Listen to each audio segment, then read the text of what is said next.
Bonjour et bienvenue à cette édition spéciale de Famille à la Une. Ici Maude Goyer, je vous présente le deuxième épisode du balado sur la pression parentale. Dans cet épisode, nous entendrons les témoignages de 4 parents qui expliquent comment ils vivent cette fameuse pression. En ressentent-ils? Comment cela se manifeste? Et est-ce que c'est un problème? Ne manquez pas le 3e et dernier épisode, nous y parlerons de solutions pour mieux gérer la fameuse pression parentale. Merci d'être là et bonne écoute. On voudrait l'éviter, on voudrait qu'elle n'entre pas chez nous. Et pourtant, dès qu'on attend un enfant, avant même de l'avoir dans les bras, elle s'invite chez nous. Je parle bien sûr de la pression. Cette pression à bien faire, à tout faire, à temps, comme il le faut, tel que recommandé par les experts, et mieux que son voisin si possible. Bon, ok, j'exagère, mais avouez que la pression parentale, on la vit au quotidien, qu'on le veuille ou non. J'ai lâché prise sur le fait de ne pas en vivre du tout, parce qu'alors là, je me mettrais de la pression à ne pas vivre de pression. Vous me suivez? J'en ai parlé avec Marion, 30 ans, maman d'un garçon de 18 mois, et elle est du même avis que moi. Pour moi, la pression parentale, c'est comme une pression qu'on se met et que parfois les autres nous mettent aussi. Puis par les autres, je pense surtout à les fameux commentaires genre « Ouais, dans mon temps, les enfants, on faisait comme ci, on faisait comme ça, puis tout ça. Puis aujourd'hui, vous mettez trop de pression, mais tu sais, d'entendre ça fait juste nous en mettre encore plus. » là. Le regard des autres, particulièrement celui de nos proches, de notre famille, nous joue parfois des tours. On a l'impression qu'on doit se conformer, qu'on doit épouser certaines valeurs ou adopter certains gestes. On se répète qu'on veut et qu'on peut en faire à notre tête. Après tout, c'est de notre famille et de notre bonheur dont il est question. Mais ce n'est pas toujours aussi simple que ça. Catherine, 43 ans, mère d'un garçon de 7 ans et d'une petite fille de 3 mois, me raconte comment elle gère le fait de recevoir des conseils de tout le monde.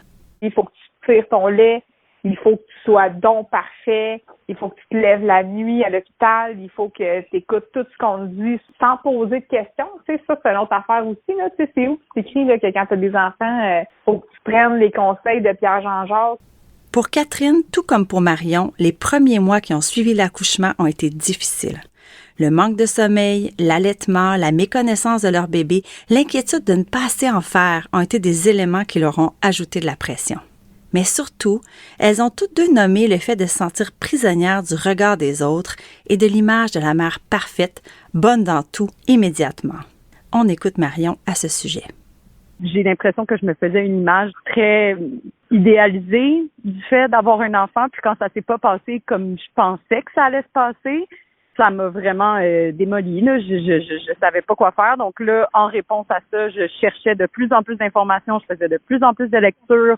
Puis pendant les heures et les heures où j'allaitais, j'avais juste ça à faire. Puis je me mettais encore plus de pression moi-même, en plus de la pression qu'on peut ressentir des autres. Ça a été vraiment difficile. Il n'y a pas que les mamans qui se mettent de la pression ou qui sont affectées par le jugement des autres. J'ai parlé à 2 pères et ils m'ont nommé tous les 2 être pris, eux aussi, dans la pression parentale. Et elle se présente parfois sous une autre forme. Mardoché est père de 3 enfants de 12, 9 et 2 ans. Il travaille dans le milieu de la parentalité et de la paternité. Il donne entre autres des formations aux futurs parents. Voici comment il explique la pression parentale qu'il ressent. J'ai comme cette pression-là d'être le bon père.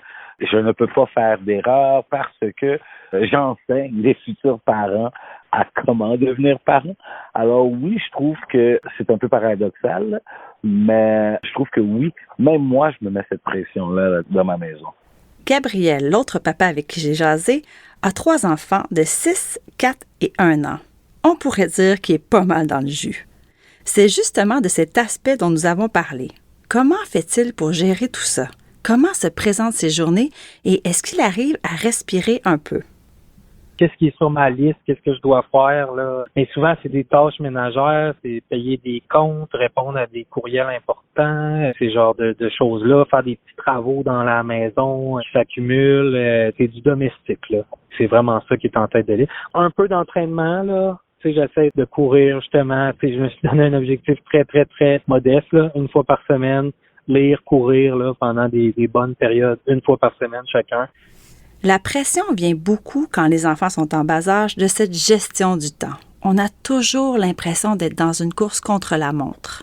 Faire le souper, donner le bain, coucher les enfants, se lever la nuit, être prêt le matin et s'assurer que tout le monde soit prêt le matin, faire sa journée et on recommence. Oui, c'est épuisant et c'est comme si l'époque dans laquelle on vit appelle à cela, à cette course. Ce qui est difficile, c'est aussi de se mettre en deuxième, de s'oublier en quelque sorte comme parent. C'est aussi un piège. Marion l'a vécu et voici comment elle décrit cette période intense. Mon bébé, il y a un an et demi, mais moi, ça fait presque 2 ans et demi que je mets mes besoins en dernier, là. Puis je me pose même plus de questions. Sauf que là, c'est rendu que je mets mes besoins après ceux de mon fils, je mets mes besoins après ceux de mon conjoint, puis finalement, c'est toujours moi qui passe en dernier, tu sais. Les 4 parents avec qui je me suis entretenue m'ont parlé de l'impact des réseaux sociaux dans leur gestion de la pression. Et malheureusement, il est rarement positif. L'impact est bien plus souvent lourd et sombre, comme si le fait d'avoir accès à ce qui se passe derrière les portes closes chez les autres nous amenait à nous comparer. Et le discours qu'on peut se faire à soi-même n'est pas toujours joli, donc ça devient dévalorisant.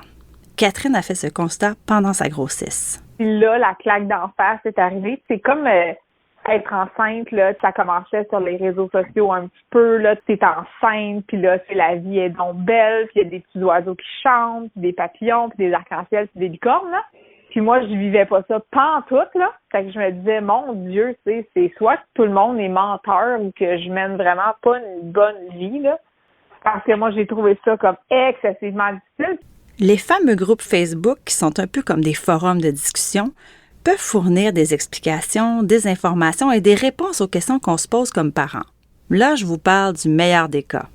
Parce que les groupes Facebook sont aussi des buffets ouverts aux comparaisons, aux jugements, aux clichés et même aux énoncés épouvantables entre gens qui ne se connaissent même pas. Mardoché a un regard critique sur la chose. Il faut faire attention avec les groupes de mamans qu'on retrouve sur Facebook. Tu sais. Lorsqu'une femme tombe enceinte, partout à travers le Québec, elle va être en mesure de trouver un groupe Facebook où il y a des mamans dans son coin qui sont enceintes à peu près en même temps qu'elle, où il y a énormément de pression. Il y a énormément de comparaison. Puis surtout après l'accouchement, oh my God, mon bébé à 3 mois, tu sais, il fait déjà ci, ah non, le bien. Alors ça, c'est des choses qui sont très toxiques pour certaines femmes. Remarquez que Mardoché parle de groupe de mamans et non de papa. Comment ça se fait? Est-ce en lien avec la charge mentale, encore aujourd'hui plus portée par les mères? Est-ce parce qu'elles se sentent plus investies, plus engagées, plus responsables? Bien sûr, il existe des groupes de papas, mais ils sont bien moins nombreux que les clans de mamans, dont certains sont très actifs en ligne. Gabrielle croit que sa conjointe se met une pression différente que ce que lui vit. On l'écoute à ce sujet. Elle, j'ai l'impression que la pression qu'elle se met, c'est pas les mêmes thèmes que moi. C'est vraiment comme je disais un peu, là, la base de la pyramide. Et elle, c'est plus, je veux donner à mes enfants ce que comme moi j'ai reçu, là. C'est plus justement les activités, les expériences, les vacances, les cadeaux. Elle, c'est là-dessus qu'elle s'en met beaucoup, là. Le danger lorsqu'on s'en met beaucoup, qu'on s'en fait avec ce que les autres pensent ou disent, qu'on tente de se valider par les réseaux sociaux, qu'on est toujours à la course et qu'on fait passer nos besoins après ceux de tout le monde, bref, tous les points qu'on a abordés jusqu'ici, c'est qu'on ne parle pas des vraies affaires. Je parle ici des choses que l'on vit vraiment en tant que parent. Marion décrit l'image qu'elle se fait de la mère parfaite et qui vit finalement dans un monde imaginaire. Ma mère parfaite, elle utilise des couches lavables. Elle a juste des jouets en bois Montessori qui font pas de lumière puis pas de son. Son enfant n'a jamais vu d'écran. Elle fait la DME. Elle fait la parentalité positive. Son enfant dort pas, mais ça la dérange pas. Elle est toujours calme et souriante. Puis pendant toute sa grossesse, elle a comme été entourée d'un nuage de sérénité et d'appréciation de chaque moment et de chaque petit coup de pied, tu sais. Puis elle a pas eu d'hémorroïdes puis tout ça. Là, ça, on n'en parle pas, là. Bon, ça c'est vrai, on n'en parle pas. Toutes ces petites vérités dont on ne parle pas peuvent ajouter de la pression parentale car justement, elles restent dans l'ombre, elles demeurent taboues. Et c'est de cette façon que la pression parentale accumulée peut faire mal. Elle peut isoler, elle peut mener à du négativisme, à de la déprime et à douter de soi. Catherine l'a vécu au moment de retourner au travail après son congé de maternité. C'est difficile pour une fille de demander de l'aide. Moi, je l'ai longtemps vu comme un sentiment d'échec, là, autant au travail ou tu vas porter tes enfants à la garderie, ils ont 1 an, t'es donc pas une bonne mère parce que tu les gardes pas à la maison, tu retournes travailler, mais là, tu penses à tes enfants. Tu sais, c'est comme si je botchais tout, là. Cette impression de tout bâcler, de tourner les coins ronds bien malgré nous, de vouloir être partout à la fois, Catherine n'est pas la seule à l'avoir. Et quand on se fait dire « ben t'as juste à lâcher prise », ce n'est pas toujours aidant. Eh bien justement, quelles sont les solutions? Comment réussir à se garder la tête hors de l'eau et à faire baisser la pression? Est-ce que ça se peut? Ne partez pas car dans le prochain épisode, on va tenter de répondre à ces questions. Des parents et des experts vont nous partager leurs conseils et leurs pistes de réflexion pour faire diminuer cette satanée pression parentale. Merci d'avoir été là et à bientôt.